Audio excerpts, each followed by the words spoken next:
সুপ্রভাত, শুভ সকাল বন্ধুরা। ট্রাভেল উইথ অর্ঘতে একটি নতুন ব্লগ নিয়ে আমি অর্ঘ আছি আপনাদের সাথে। আজ আমরা চললাম তারাপীঠের উদ্দেশ্যে। চলুন একটু তারাপীঠটা দেখতে আসি। ঘড়িতে সময় বলছে 5টা বেজে 15 মিনিট। আমরা এগিয়ে চললাম হাওড়া স্টেশনের উদ্দেশ্যে। 13017 হাওড়া আজিমগঞ্জ গণদেবতা এক্সপ্রেসে করে আমরা এগিয়ে চললাম তারাপীঠের পথে।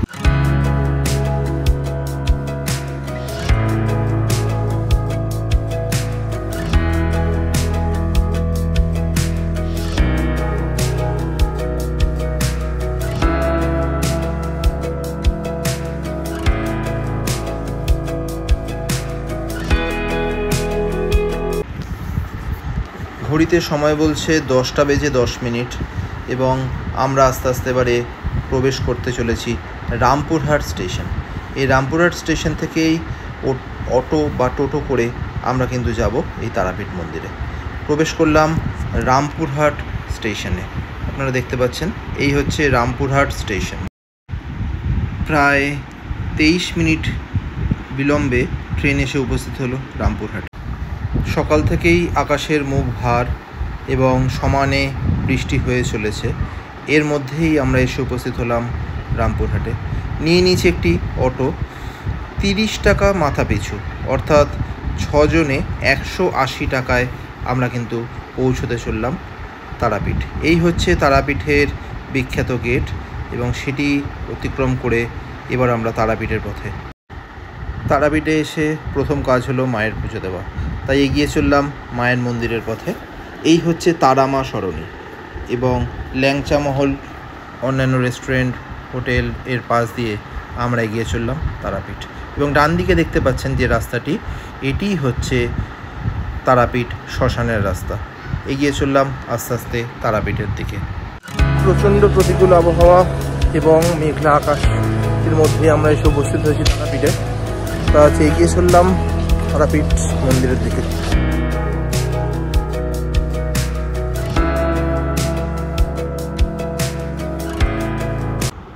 পুরীতে বিখ্যাত কাকাতুয়ার গজা, আর এখানে দেখুন দেখতে পাওয়া যাচ্ছে কাকাতুয়ার প্যারা ও আচার। যাই হোক, এগিয়ে চললাম কাদা প্যাচ প্যাচের রাস্তার মধ্যে দিয়েই তারাপীঠ। ওপরে দেখুন কিছু বাঁদর এবং হনুমান দেখতে পাওয়া যাচ্ছে, তারাও মায়ের দর্শন করতেই হয়তো এসছে। যাই হোক, এগিয়ে চললাম এবং এই হচ্ছে গেট নম্বর 2। এটা দিয়েই আমরা প্রবেশ করতে চললাম মন্দিরে এবং এই হচ্ছে জীবন্ত কুণ্ড। দেখুন কি অবস্থা। আমরা যথারীতি জেনারেল লাইন দিয়েই ঢুকবো। এই হচ্ছে সাধারণ পুণ্যার্থীর লাইন। এই লাইনটা যাচ্ছে গিয়ে এইখানে দু তিনবার পাককে ওই হচ্ছে মূল মন্দির। তো এইখানে মা তারা রয়েছেন এবং তার দর্শনই আমরা করব। তো যাই হোক, জেনারেল লাইনে আমরা এসে উপস্থিত হয়েছি। তা লাইন দিতে দিতেই বাঁদিকে দেখুন বিভিন্ন রকমের মহাবিদ্যা লেখা রয়েছে, সেগুলোর দিকেই একটু চোখ বুলাচ্ছিলাম। চলুন আপনাদেরও একটু দেখাই। প্রথম মহাবিদ্যা কালী, এখানে অনেক কিছু তথ্য রয়েছে, আপনারা চাইলে পড়ে নিতে পারেন। দ্বিতীয় মহাবিদ্যাই হচ্ছে তারামা। তৃতীয় মহাবিদ্যা ষোড়শী, দেখতে পাচ্ছেন মা ষোড়শী। চতুর্থ মহাবিদ্যা ভুবনেশ্বরী, দেখুন মা ভুবনেশ্বরীকে আর একবার দেখে নিন, ভুবনেশ্বরী মা। পঞ্চম মহাবিদ্যা ভৈরবী, প্রত্যেকটির বৈশিষ্ট্য এবং ছবি কিন্তু এখানে লাগানো আছে। এই হচ্ছে এবার ষষ্ঠ মহাবিদ্যা ছিন্নমস্তা। দশম মহাবিদ্যা কমলা। তার পাশেই নবম মহাবিদ্যা মাতঙ্গী এবং অষ্টম মহাবিদ্যা বগলামুখী। সপ্তম মহাবিদ্যা ধূমাবতী এবং ষষ্ঠ তো আপনারা দেখলেনই, মা ছিন্নমস্তা। এইসব দেখতে দেখতেই আমরা এগিয়ে চললাম লাইনে এবং লাইনের এই যে কাট আউটগুলো যেগুলো রয়েছে তার সামনে কিন্তু আপনাদের বিশেষ করে যাদের যাদের মোবাইল ফোন থাকবে সেগুলো কিন্তু আপনাদের জমা দিয়ে দিতে হবে। তো জমা দিয়ে দিতে হবে আমাদেরও।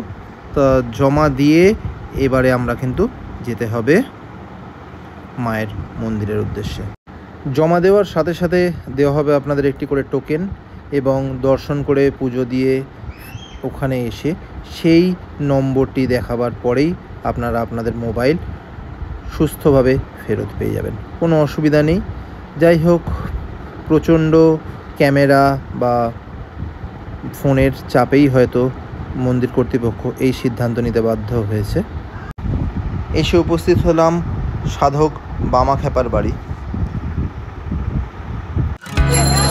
আরেকবার এগিয়ে চলেছি তারাপীঠ মন্দিরের উদ্দেশ্যে। রাত্রিবাস করে পরদিন ঝকঝকে আবহাওয়া সাথে নিয়ে আমরা বেরিয়ে পড়লাম সাইট সিন। তো এখানে বেশ কয়েকটি সাইট সিন রয়েছে, আমরা একে একে এগিয়ে চললাম সেই দিকে। বীরচন্দ্রপুর, মৌলিকখামা এবং নলহাটি, এই তিনটে আমাদের দর্শনের জায়গা। সেই হিসেবে আমরা 1600 টাকায় একটি বড় অটো বা বিক্রমের সাথে কন্ট্যাক্ট করে আমরা কিন্তু এগিয়ে চললাম। দেখুন, বীরভূমের অসাধারণ সুন্দর এই রাস্তাঘাট দেখলে সত্যি মনটা ভালো হয়ে যায়। তা এত সুন্দর সবুজের মধ্যে দিয়েই আমরা এগিয়ে চললাম বীরচন্দ্রপুরের উদ্দেশ্যে। সাইট সিনের প্রথমেই আমরা এসে উপস্থিত হলাম নিতাইবাড়ি শ্রী নিত্যানন্দ প্রভুর জন্মস্থান। চলুন একটু ঘুরি।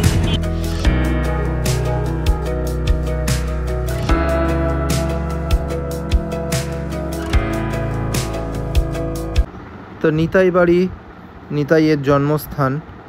তা এখানে মোবাইল ফোন ভিতরে অ্যালাউ নয়, বাইরে থেকে দেখাচ্ছি। এবং এর ভিতরে এটাই হচ্ছে মূল মন্দির, এবং এর ভিতরে রয়েছে দেব।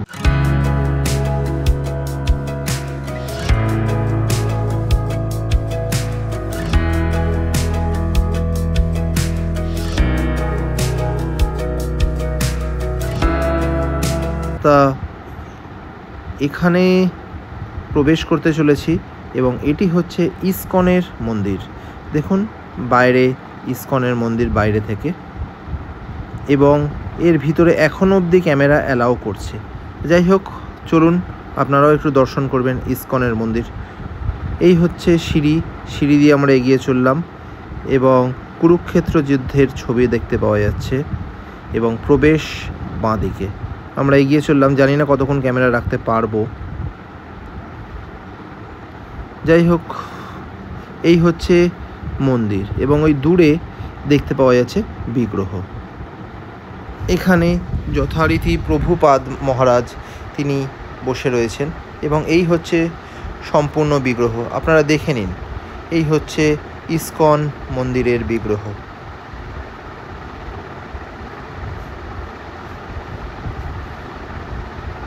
এটি হচ্ছে নলহাটি এই মন্দির। এটি কিন্তু একটি সতীপীঠ। দেখুন এগিয়ে চলেছি নলহাটি মন্দিরের ভিতরে।